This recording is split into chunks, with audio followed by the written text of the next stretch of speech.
नमस्ते दोस्तों। आज की नई कक्षा में हम एक कहानी यह भी इस पाठ के प्रश्नोत्तर देखने वाले हैं। इस पाठ की लेखिका है मनु भंडारी, आप जानते हैं, और ये पाठ एक आत्मकथा है। जैसे कि इस पाठ में मनु भंडारी ने अपनी वैयक्तिक कहानी हमें बताई है। वो कहानी वो केवल व्यक्ति की कहानी नहीं, उसमें बहुत सारी घटनाएं जो एक व्यक्ति को बदल देती हैं, ऐसी घटनाओं के बारे में लेखिका हमें बताती है। मनु भंडारी बचपन से लेकर अपने लेखिका बनने तक के सफ़र के बारे में इस आत्मकथा में अलग अलग छोटी मोटी कहानियों से गुजरते हुए अपने व्यक्तित्व में आए हुए बदलावों के बारे में हमें बता रही हैं। शुरुआत में उन्होंने अपनी माता पिता, अपने भाई बहन, घर और पिताजी के स्वभाव और माँ के स्वभाव के बारे में बताया है। पिताजी का स्वभाव जो बेहद अच्छा था, पिताजी जो पढ़े लिखे और एक शिक्षक, एक राजनीतिक के तौर पर काम करते थे, पर आर्थिक झटके के कारण वे इंदौर से अजमेर आ गए और वहाँ पर धीरे धीरे उस आर्थिक झटके का प्रभाव उनके स्वभाव में भी दिखने लगा। और उनकी माता के बारे में उन्होंने कहा है कि माँ उनसे विपरीत थी। माँ घर चलाने वाली गृहिणी थी और पिताजी के सामने कुछ ना बोल पाती थी, पर अपने सभी बच्चों को पालना पोसना, उनके सभी अच्छे बुरे जो भी उनकी मांगें हैं उनको पूरी करना ये अपना कर्तव्य मानती थी। तो इस तरह से और धीरे धीरे यहाँ पर आगे कहानी में लेखिका कहती हैं कि किस तरह से बड़े होते होते अपने माँ बाप के कौन से गुण मुझ में आए हुए हैं और किस तरह से वो कॉलेज के जीवन में या कॉलेज में एडमिशन लेने के बाद लेखिका अपने प्राध्यापिका शीला अग्रवाल से बहुत ही ज़्यादा इंस्पायर होती हैं और उनकी वजह से उनके लेखन का और पढ़ने का दायरा बढ़ता है। किस तरह से वो कॉलेज में एक लीडर के तौर पर आगे बढ़ती हैं और लेखिका के तौर पर वो कैसे आगे बढ़ी, इसका सारांश हमने पढ़ा है। तो इस कहानी में हमें एक और इंटरेस्टिंग बात पढ़ने के लिए मिलती है, जो कि लेखिका जो है वो 1946 और 1947 के बीच की घटनाओं को हमें बताती है। तो बहुत ही रोमांच होता है, क्योंकि हमें लगता है हर बार जब हम आज़ादी के बारे में सुनते पढ़ते हैं तो उस वक्त के लोगों ने कैसे अंग्रेज़ों को खदेड़ने के लिए क्या किया होगा, किस तरह से उन्होंने वो समय फेस किया होगा, ये सब हम सोचते हैं। तो ये एक विद्यार्थिनी थी या वो एक छात्रा थी, तो कैसा माहौल उनके कॉलेज में था वो हमें इस कहानी के द्वारा, इस आत्मकथा के द्वारा सुनने के लिए मिलता है। जैसे कि कॉलेज में रहकर बहुत सारी हड़तालें करना, तो रैलीज़ निकालना, उसमें भाषण देना, ये सभी बातें लेखिका ने की। और उनके भाषण के कुछ लोगों ने तारीफ़ की, कुछ लोगों ने लड़की है, ऐसे ज़माने में ऐसे लड़कों में घूमती है, ये हमारी लड़कियों को, हमारे घराने की लड़कियों को शोभा नहीं देता, इस तरह से कहने वाले लोग भी उनके जीवन में आए। पर लेखिका अपने आत्मविश्वास के ज़रिए अपने अन्य जो भी अपने पिताजी या अन्य जो भाई बहन हैं उनसे जो भी सीख उसने पाई, उसकी वजह से वो एक बहुत ही सक्सेसफुल राइटर या लेखिका बनी। तो इसके आगे हम इस पाठ के प्रश्नोत्तर देखेंगे।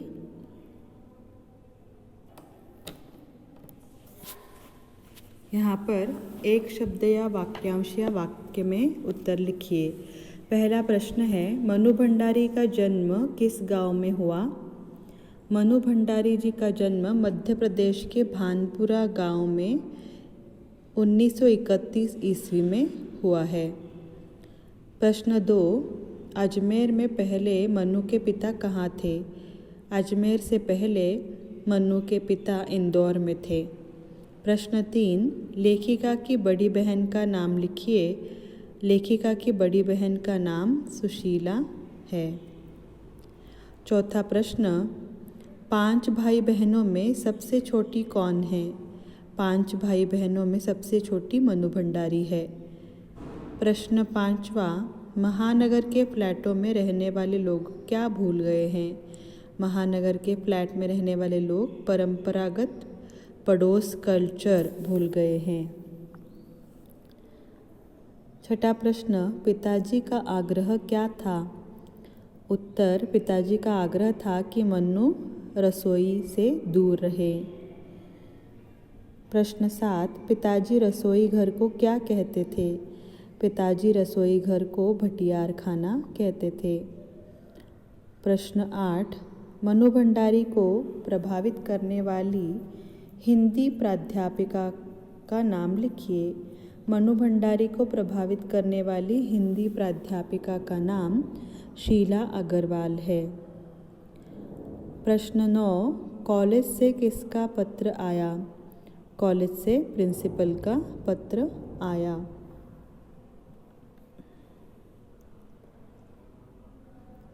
प्रश्न 9, कॉलेज से किसका पत्र आया? कॉलेज से प्रिंसिपल का पत्र आया। प्रश्न 10, पिताजी के अंतरंग मित्र का नाम लिखिए। पिताजी के अंतरंग मित्र का नाम डॉक्टर अम्बालाल जी थे। शताब्दी की सबसे बड़ी उपलब्धि क्या थी? शताब्दी की सबसे बड़ी उपलब्धि थी 15 अगस्त 1947 1947। प्रश्न 12, एक कहानी यह भी की लेखिका कौन है? उत्तर, एक कहानी यह भी की लेखिका मनु भंडारी है। निम्नलिखित प्रश्नों के उत्तर लिखिए, ऐसा प्रश्न है। प्रश्न पहला, मनु भंडारी के बचपन के बारे में लिखिए। उत्तर, मनु जी का जन्म जैसे भानपुरा गांव में, लेकिन उनका बचपन गुजरा अजमेर की ब्रह्मपुरी मोहल्ले के 2 मंजिला मकान में। पिता बहुत ही पढ़े लिखे इज्जतदार आदमी थे। माँ पढ़ी लिखी नहीं थी। 5 भाई बहनों में वह सबसे छोटी थी। बहुत ही दुबली और मरियल सी, काली सी।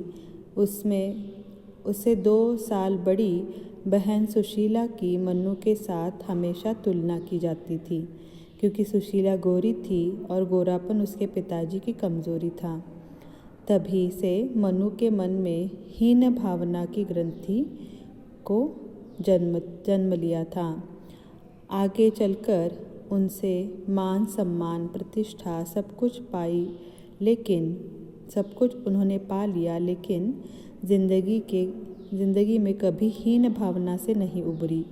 अन्याय को चुपचाप सहने वाली बिना पढ़ी लिखी माँ कभी उसका आदर्श नहीं बन सकती थी। तो मनु भंडारी कैसी थी, उनका बचपन कैसा था, ये हमें लिखना है। प्रश्न दूसरा है, पिताजी के प्रति लेखिका के क्या विचार थे? तो पिताजी के प्रति जैसे बहुत मान सम्मान प्रतिष्ठा पिताजी ने कमाई, पर एक आर्थिक झटके ने उन्हें उनके स्वभाव में बदलाव आया। कांग्रेस में समाज सुधारक के तौर पर वो काम करते थे। शिक्षा में यानी विद्यार्थियों को शिक्षक के रूप में पढ़ाते ही नहीं थे, उनको घर पे रखते थे। तो पिताजी के बारे में वो क्या सोचती थी? पिताजी अहमवादी थे। वो सबसे पहले तो संवेदनशील व्यक्ति थे, बेहद कोमल हृदय वाले थे और बाद में वो क्रोधी और अहमवादी बनने लगे। और उसके लिए कारण भी लेखिका ने बताया है कि क्या कारण हो सकते हैं उनके पिताजी के स्वभाव को बदलने के लिए। एक तरफ तो वो चाहते थे कि श्रेष्ठ बनकर जीना चाहिए, कुछ विशेष बनकर जीना चाहिए। दूसरी तरफ लड़कियों का बाहर जाना और सड़कें नापना या हड़तालें करना, दूसरों के कहने पर वो कुछ पाबंदियाँ भी लड़कियों पर लगाते थे। ये जो दोनों तरफ के विचार जो थे पिताजी के, वो मनु भंडारी को अच्छे नहीं लगते थे। प्रश्न 3, लेखिका बचपन में कौन कौन से खेल खेलती थी? उत्तर, 5 भाई बहनों में सबसे छोटी मनु अपने से 2 साल बड़ी बहन सुशीला के साथ घर के बड़े आंगन में सतोलिया, लंगड़ी टांग, पकड़म पकड़ाई, काली टोली खेलती तो कमरों में गुड्डे गुड्डियों के साथ ब्याह भी रचाती थी। पास पड़ोस की सहेलियों के साथ, भाइयों के साथ कभी गिल्ली डंडा खेलती, पतंग उड़ाने, कांच पीसने कर मांझा सूतना आदि भी करती थी। पूरे मोहल्ले भर में यह खेल खेलती रहती थी।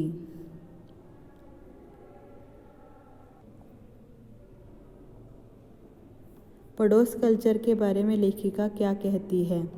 उत्तर, अपने घर के अंदर और घर के बाहर खेले जाने वाले खेलों के बारे में मनु कहती है कि उस ज़माने में घर की दीवारी घर तक ही सीमित नहीं थी या समाप्त नहीं हो जाती थी, बल्कि पूरे मोहल्ले तक फैली रहती थी।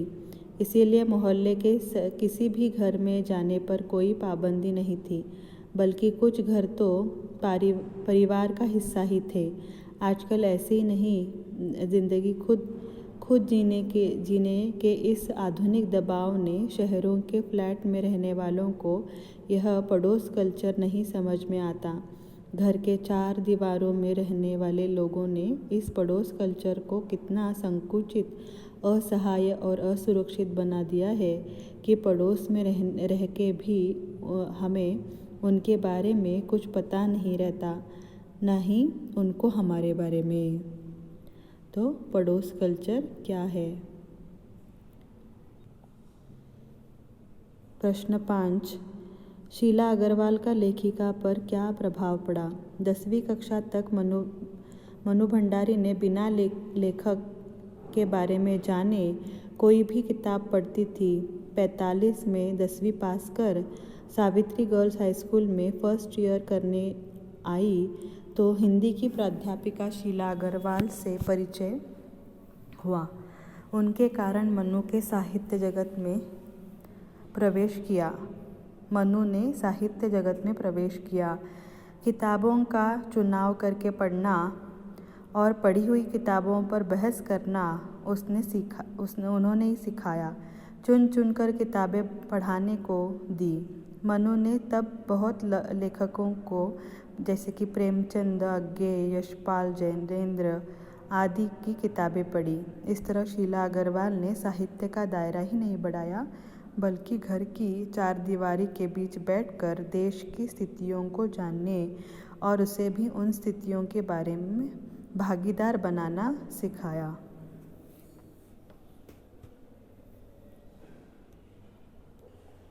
पिताजी ने रसोई को भटियार खाना क्यों कहा है? उत्तर, बहनों की शादी हुई और भाई पढ़ाई के लिए बाहर चले गए। तब मनु की और पिताजी का ध्यान गया। लड़कियों को स्कूल की शिक्षा के साथ साथ अच्छी गृहिणी, अच्छा खाना पकाना सिखाया जाता था, लेकिन पिताजी का आग्रह था कि मनु रसोई से दूर रहे। रसोई को वे भटियार खाना कहते थे और उनके हिसाब से वहाँ रहना और अपनी क्षमता और प्रतिभा को भट्टी में झोंक देना था।